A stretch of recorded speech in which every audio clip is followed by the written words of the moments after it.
Chapter 22.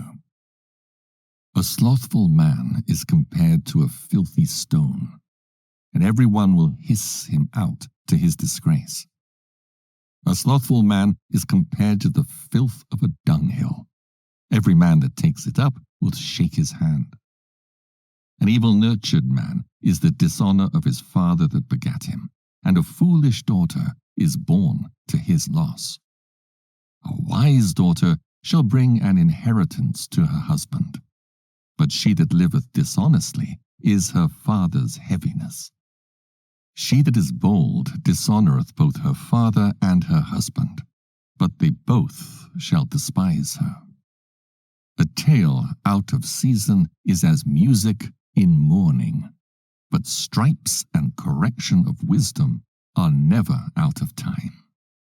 Whoso teacheth a fool is as one that glueth a potsherd together, and as he that waketh one from a sound sleep.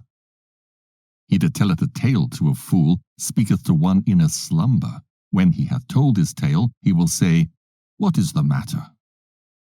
If children live honestly, and have wherewithal, they shall cover the baseness of their parents.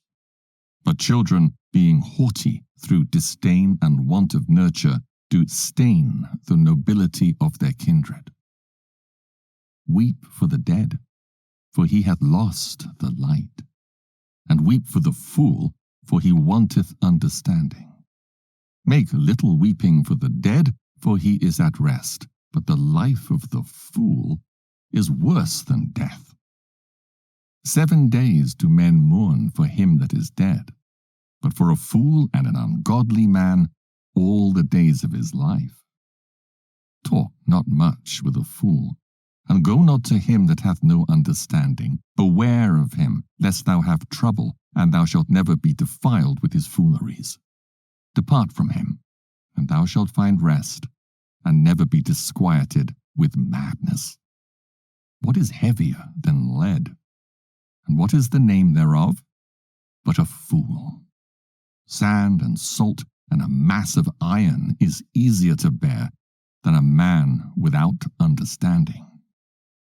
As timber girt and bound together in a building cannot be loosed with shaking, so the heart that is established by advised counsel shall fear at no time.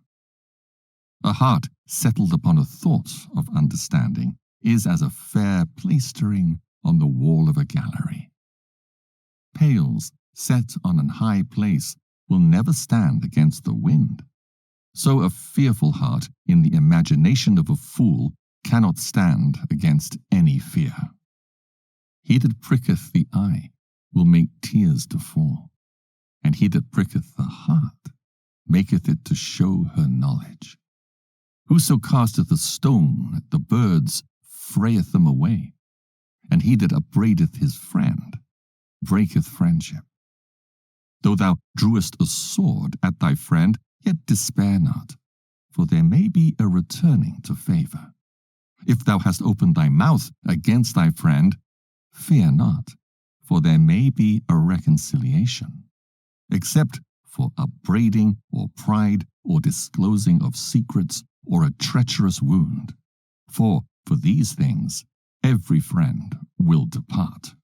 Be faithful to thy neighbour in his poverty, that thou mayest rejoice in his prosperity. Abide steadfast unto him in the time of his trouble, that thou mayest be heir with him in his heritage. For a mean estate is not always to be contemned, nor the rich that is foolish to be had in admiration. As the vapour and smoke of a furnace goeth before the fire, so reviling before blood. I will not be ashamed to defend a friend, neither will I hide myself from him. And if any evil happen unto me by him, every one that heareth it will beware of him. Who shall set a watch before my mouth, and a seal of wisdom upon my lips, that I fall not suddenly by them, and that my tongue destroy me not?